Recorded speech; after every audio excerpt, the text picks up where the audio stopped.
Welcome to the Transitions Daily podcast. Transitions Daily is an online recovery group that offers a daily distribution of popular recovery resources accompanied by a secret Facebook group for discussion.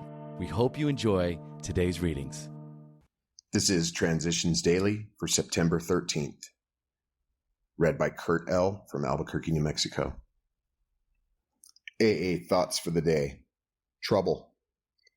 There was a time when we ignored trouble, hoping it would go away, or, in fear and in depression, we ran from it, but found it was still with us. Often full of unreason, bitterness, and blame, we fought back. These mistaken attitudes, powered by alcohol, guaranteed our destruction, unless they were altered. Then came AA. Here we learned that trouble was really a fact of life for everybody, a fact that had to be understood and dealt with. Surprisingly, we found that our troubles could, under God's grace, be converted into unimagined blessings.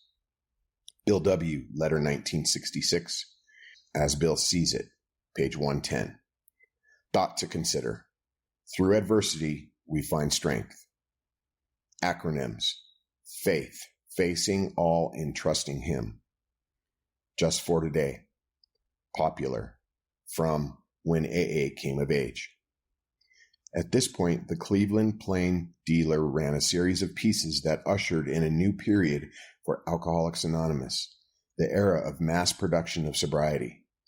Elric B. Davis, a feature writer of deep understanding, was the author of a series of articles that were printed in the middle of the Plains Dealer's editorial page, and these were accompanied every 2 or 3 days by red-hot blasts from the editors themselves. In effect, the Plain Dealer was saying, Alcoholics Anonymous is good, and it works. Come and get it. The newspaper's switchboard was deluged. Day and night, the calls were relayed to early members, Clarence and Dorothy, and from them to members of their little group. Alcoholics Anonymous Comes of Age, page 20. Daily Reflections. Repairing the damage. Good judgment, careful sense of timing, courage, and prudence. These are the qualities we shall need when we take step 9. 12 Steps and 12 Traditions, page 83. To make amends can be viewed 2 ways. First, that of repairing damage, for if I have damaged my neighbor's fence, I make amend. And that is a direct amend. The second way is by modifying my behavior. For if my actions have harmed someone, I make a daily effort to cause no further harm. I mend my ways. And that is an indirect amend. Which is the best approach? The only right approach, provided that I am causing no further harm in so doing, is to do both. If harm is done, then I simply mend my ways. To take action in this manner assures me of making honest amends. As Bill sees it, a special experience. I was the recipient of a tremendous mystic experience or illumination. And at first, it was very natural for me to feel that this experience staked me out as somebody very special. But as I now look back upon this tremendous event, I can only feel very grateful. It now seems clear that the only special features of my experience were its suddenness and the overwhelming and immediate conviction that it carried. In all other respects, however, I am sure that my own experience was essentially like that received by any AA member who has strenuously practiced our recovery program. Surely the grace he receives is also of God. The only difference is that he becomes aware of his gift more gradually. Grapevine, July 1962. Big Book quote.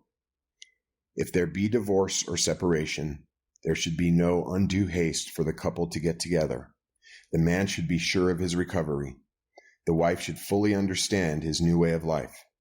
If their old relationship is to be resumed, it must be on a better basis, since the former did not work. This means a new attitude and spirit all around. Sometimes it is to the best interest of all concerned that a couple remain apart. Obviously, no rule can be laid down. Let the alcoholic continue his program day by day. When the time for living together has come, it will be apparent to both parties.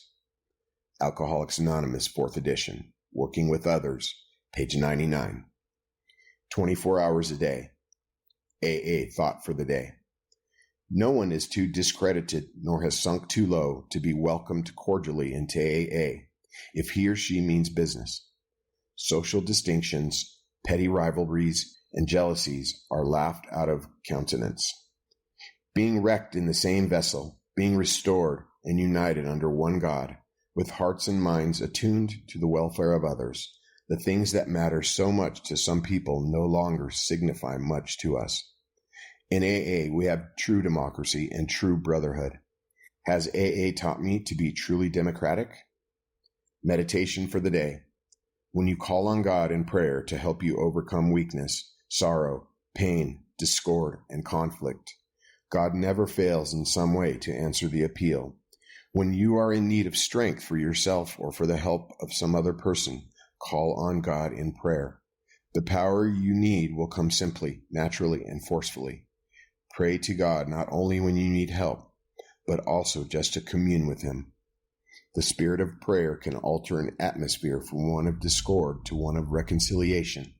It will raise the quality of thought and word and bring order out of chaos. Prayer for the day. I pray that I may bring peace where there is discord. I pray that I may bring conciliation where there is conflict. Hazelton Foundation, P.O. Box 176, Center City, Minnesota, 55012. My name is Kurt L., and I'm an alcoholic. We hope you enjoyed today's readings. You can also receive Transitions Daily via email and discuss today's readings in our secret Facebook group. So for more information, go to dailyaaemails.com today. Other than the 24 hours a day reading, unless otherwise specified, all quotes copyright Alcoholics Anonymous World Services, Inc., 1952 through 2001.